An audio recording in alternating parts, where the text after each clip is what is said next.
యాకోబు గారికి 10 మంది పిల్లలు. 10 మంది పిల్లలండి. ఈ 10 మంది పిల్లల విషయంలో అరుణోదయములు లేచి ఒక్కొక్కరు నిమిత్తమై దహన బలి అర్పించి దేవుని సన్నిధిలో 10 మంది బిడ్డల గురించి ప్రార్థన చేస్తూనే వచ్చారంటండి. బిడ్డలు కలిగి ఉన్న ఆనందం కంటే బిడ్డలు భక్తి మార్గములు నడుస్తున్న ఆనందం చాలా గొప్పదండి. ఎడవెళ్ళి ప్రారంభం యొక్క దినాల్లో నేను అక్కడికి వెళ్ళానండి. నడిచి వెళ్ళాను. సైకిల్ కూడా వెళ్ళి దారి కాదది మా నాయనమ్మ గారు అని. అక్కడికి చాలా మంది వాక్యం వింటాకు వచ్చేవారు. పెద్దయ్య గారి అబ్బాయి వస్తున్నాడు, వాక్యం చెప్తున్నాడు, భలే పాడుతున్నాడు అని. వెంటనే అందరు కూడా ఎంతో ప్రేమించేవారు నన్ను.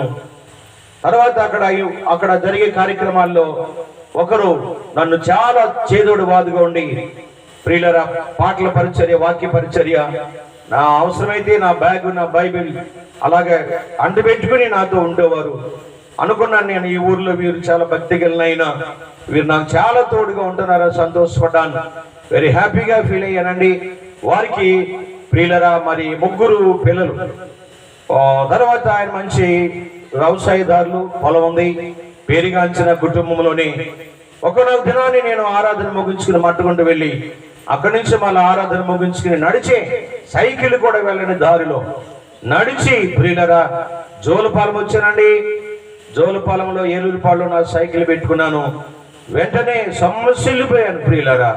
ఎడవెల్లో భోజనం పెట్టేవారు కాదు, మట్టుకుంటలో కూడా భోజనం పెట్టేవారు కాదు. సేవకుడు అంటే విలువ తెలియని రోజుల్లో అవి.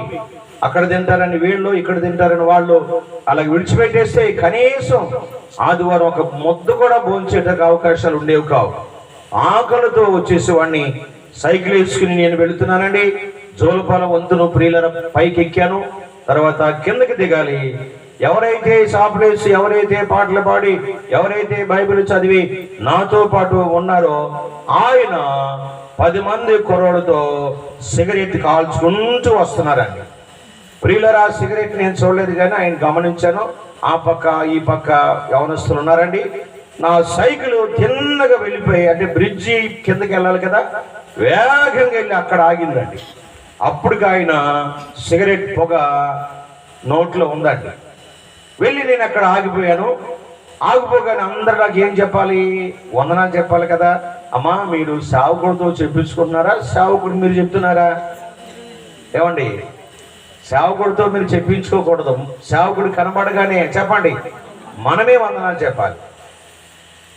రోజు చెప్పిన ఆయన ఆ రోజు చెప్పలేదు నాకు వందనాలు. నేనే వందనాలండి అన్నాను. నేను వందనాలకి ప్రతిస్పందన రావాలి కదా, మళ్ళీ వందనాలు రావట్లా. ఆ పక్కన 10 మంది అటు ఒకరు ఇటు ఒకరు చెదిరిపోయారు. అక్కడ అలాగే నిలబడిపోయారు. ఆయన వందనాలండి అంటే వందనాలు అనలేకపోతున్నారు. ఆ సిగరెట్ పొగ నోట్లో ఉండిపోయిందండి. సిగరెట్ మాత్రం వెనక నుంచి ఆయన ఇసిరేశారు. మరి పొగ ఎలాగెసరగలరు, ఆయన ఎలాగెసరగలరు? వెంటనే ఆయన ఏం చేశారంటే గుటుక్కుని మింగేశారు. అది అంటే ఆయన అనుకున్నారు సైలెన్స్లోంచి వెళ్ళిపోద్ది అనుకున్నారు. అది ఎలాగ వెళ్తుందండి, రివర్స్ యూటర్న్ తీసుకుని 2 రంధ్రాల్లో నుంచి ట్రైన్ పొగొచ్చినట్లు 2 గొట్టాల్లోంచి పొగొచ్చేసిందండి. ప్రియులరా నాకు దిమ్మ తిరిగిపోయింది, కళ్ళు గిరగిరా తిరిగిపోని. అరే నా బైబిల్ పట్టుకుని నాకు వాక్యం అందించి పాటలు పాడి బ్యాగ్ ఇచ్చుకుని నాతో ఉన్నవారేనా అని చెప్పి ఇక మాకు నోటు మాటలు లేవు. ఆయనకి నాకు పీస్ అయిపోయింది. ఆయన దారి ఆయన వెళ్ళిపోయారండి, నా దారి నేను వెళ్ళిపోయిన ఇలాగ ఉన్నారన్నమాట నా విశ్వాసులు. నేనున్నప్పుడు ఒక రకంగాను, నేను లేనప్పుడు ఒక రకంగా ఉన్నారనమాట. దొరికితే దొంగలు, లేకపోతే దొరలు అన్నట్టుగా అయిపోయింది నా సేవ అని. నాకు మనశ్శాంతి లేదు. సరే నా సంగతి అలా పెట్టండి, వారికి మనశ్శాంతి లేదు. వెంటనే వారితో అన్నారట, అబ్బాయి నేను ఇంటికి రానురా, నేను ఫిలిపై గారి కంట్లో పడిపోయాను, ఇంకా ఆయన ముఖాన్ని చూడలేను, మనశ్శాంతి లేదు నాకు. ఆకివిడి వెళ్ళిపోయి సినిమా చూద్దామని చెప్పి మ్యాట్నీకి వెళ్ళిపోయా. ప్రియులరా మ్యాట్నీలో అందరికీ సినిమా కనబడుతుంది కానీ నేను తెర మీద కనబడుతున్నానంట.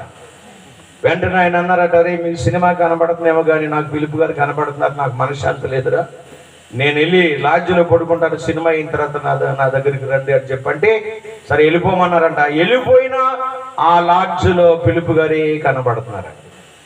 ఇంటికి వచ్చేసారు ప్రియులరా. నాకేం అక్కడ మనశ్శాంతి లేకుండా నేను కొట్టుకుంటున్నాను ఇంటికాడ. ఈయన గారు ఏమో ఇలా కొట్టుకుంటున్నారండి.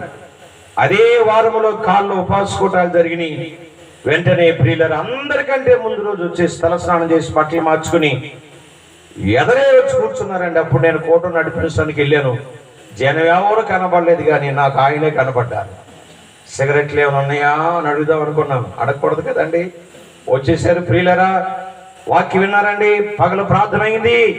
గారు గారు అని కన్నీరు మున్నీరు అయిపోయి ప్రియులరా అని వేసుకున్న బట్టలు సైతం తడిసిపోయి, ప్రభువా పాపునైనా నన్ను కరుణించు ప్రభు అని దైవ చిత్తానుసారమైన దుఃఖం ప్రియులరా రక్షణార్థమైన మారు మనసు కలగజేస్తుందండి. పశ్చాత్తాపడ్డారు, కన్నీరు కార్చారు, ప్రార్థన చేశారు, క్షమాపణ అడిగారు. దేని బిడ్డలారా వెంటనే బాప్తీసం తీసుకుంటానయ్యానన్నారు. వెంటనే అక్కడ బాప్తీస్ కార్యక్రమం అయిందండి. ఆయన గారు బాప్తీసం తీసుకున్న తర్వాత వారి భార్య గారు బాప్తీసం తీసుకున్నారు. తర్వాత పెద్ద కుమార్తె బాప్తీసం తీసుకున్నారు. ఆ తర్వాత పెద్ద కొడుకు బాప్తీసం తీసుకున్నాడు. ఆ తర్వాత చిన్న కొడుకు బాప్తీసం తీసుకున్నారు.